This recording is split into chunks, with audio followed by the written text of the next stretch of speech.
good morning to all. Welcome back to our YouTube channel. Today we are going to also discuss about the topic India's foreign trade. ये देखो बेटा, हम previous class में already पढ़ चुके हैं कि what was the condition of our foreign trade at the time of independence and after the time of independence and what are the game of the India's foreign trade. Surplus trade के कारण ही जो foreign trade है वो किया जाता है ताकि हम अपने सरप्लस जो प्रोडक्शंस है उसका बेटर यूटिलाइजेशन कर सकें। अब इसमें सबसे मेन जो है वो है कि 1990s तक हमारे देश में किस प्रकार की पॉलिसी अप्लाई की गई थी ट्रेड को प्रोटेक्ट करने के लिए। तो इसमें inward looking trade strategy, inward looking trade strategy क्या थी? It refers to policy of reliance on import substitution and protection to domestic industries through import restrictions and import duties in area of international trade। यानी उस समय हमारे देश में import substitution की policy apply की गई, यानी import पर बहुत ज़्यादा रिस्ट्रिक्शंस लगाई गई। किस प्रकार के रिस्ट्रिक्शंस? import substitution क्या होता है कि it means the imported goods are produced by our domestic industries। यानी जिन वस्तुओं को हम इंपोर्ट्स करते हैं उन वस्तुओं को अपनी ही डोमेस्टिक इंडस्ट्री के द्वारा रिप्लेस करें, यानी ऐसी ही वस्तुएं हम अपने देश में प्रोड्यूस करें जिससे हमारे इंपोर्ट्स डिक्रीज हो, राइट, जिससे हमें फॉरेन रिजर्व्स कम देना पड़ेगा। अपने फॉरेन रिजर्व्स को इंक्रीज करने के लिए भी ऐसा किया गया।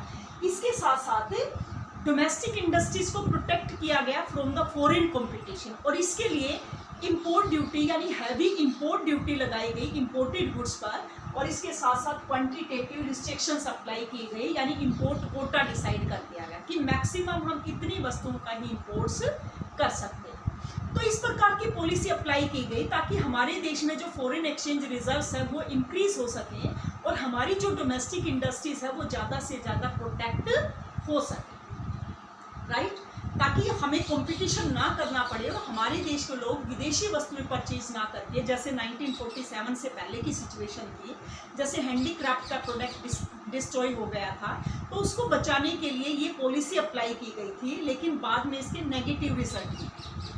तो इसके गुड और बैड इफेक्ट क्या पड़े थे? High rate of industrial growth, यानी हमारे देश में जो इंडस्ट्रियल ग्रोथ है इतना ज़्यादा डेवलपमेंट हुआ था कि जो ग्रोथ प्रोसेस है वो 6% से 25% तक इंक्रीज हुआ था। हमारा जो ग्रोथ प्रोसेस है इतना ज़्यादा इंडस्ट्रियल डेवलपमेंट उस समय किया गया था। डाइवर्सिफिकेशन ऑफ इंडस्ट्रियल ग्रोथ, यानी different types of industries, different type industries are developed by our public sectors, यानी इसमें कंज्यूमर गुड्स का प्रोडक्शन करने वाली, कैपिटल गुड्स का प्रोडक्शन करने वाली, डिफरेंट टाइप्स की गुड्स का प्रोडक्शन करने वाली इंडस्ट्रीज, केवल एक टाइप की गुड्स का प्रोडक्शन करने वाली इंडस्ट्रीज एस्टेब्लिश नहीं की गई। स्मॉल स्केल इंडस्ट्रीज है, लार्ज स्केल इंडस्ट्रीज है, और उसमें सनराइज जो इंडस्ट्रीज है वो सबसे मेन मानी जाती है, जिसमें इलेक्ट्रॉनिक टूल्स बनाए जाते हैं जो उस समय सनराइज इंडस्ट्रीज के नाम से जानी जाती है। इसी तरह से अपॉर्चुनिटी ऑफ इन्वेस्टमेंट, यानी उस समय हमारे देश में केवल लार्ज जो इन्वेस्टर्स हैं उनको ही अपॉर्चुनिटी प्रोवाइड नहीं की गई, बल्कि जो स्मॉल इन्वेस्टर्स हैं उनको भी अपॉर्चुनिटी प्रोवाइड की गई स्मॉल स्केल इंडस्ट्रीज के द्वारा, ताकि वो स्मॉल इन्वेस्टमेंट के द्वारा भी अपने इन्वेस्टमेंट करके प्रोडक्शन प्रोसेस को इंक्रीज कर सके, और इसके साथ साथ एम्प्लॉयमेंट अपॉर्चुनिटी भी जनरेट ज़्यादा से ज़्यादा की जा सके। लेकिन इसके साथ साथ इसके नेगेटिव इफेक्ट भी हमारी इकोनॉमी पर पड़े थे। वो क्या है? Bad impact, growth of inefficient public monopoly, यानी उस समय the main role were played by the public sector, यानी private sector plays only the secondary role. तो उस समय गवर्नमेंट की मोनोपोली क्रिएट होगी, जिसके कारण उस सेक्टर में इनएफिशिएंसी क्रिएट होगी। जैसे इसमें टेलीकम्युनिकेशन का एक बेस्ट एग्जांपल है कि हमें एक टेलीफोन कनेक्शन प्राप्त करने के लिए सालों साल वेट करना पड़ता था, लेकिन हमें टेलीफोन कनेक्शन प्राप्त नहीं होता था। लेकिन एक प्राइवेटाइजेशन होने के बाद एक एसएमएस से ही हम टेलीफोन कनेक्शन प्राप्त कर सकते हैं। तो ये किसको शो करती है? This shows the inefficiency of the public sector, right.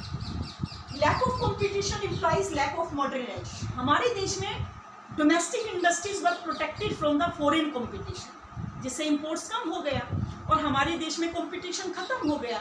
But we also know that if there is a no competition then there is a no use of the technology. और जैसे इसमें कार के ये एक best example है कि उस समय कार के 2 ही मॉडल प्रिपेयर किए जाते थे, फिएट एंड एम्बेसडर, यानी उसमें किसी भी प्रकार का कोई चेंज नहीं किया गया।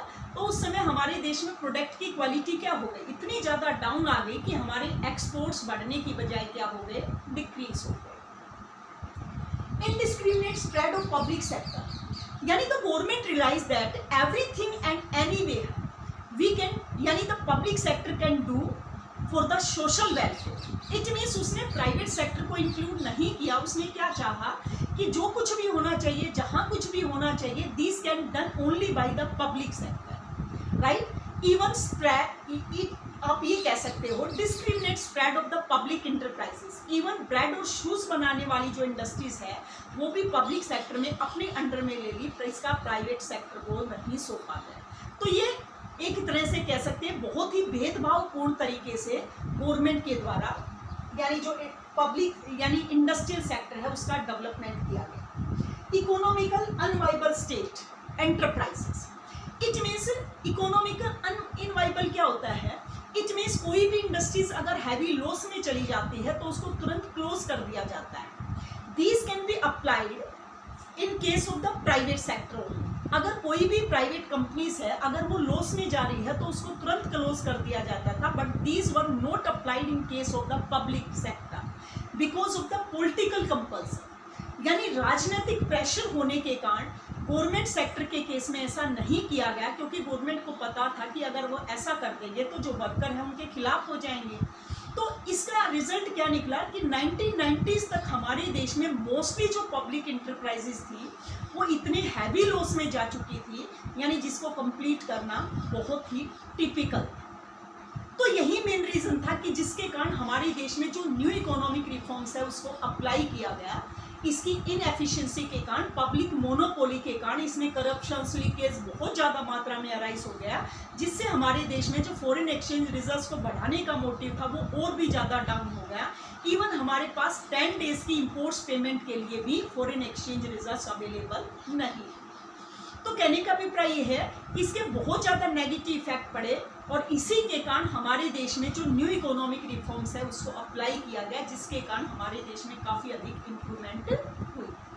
So that's all for today. For the further classes please connect our YouTube channel. Thanks and have a nice day.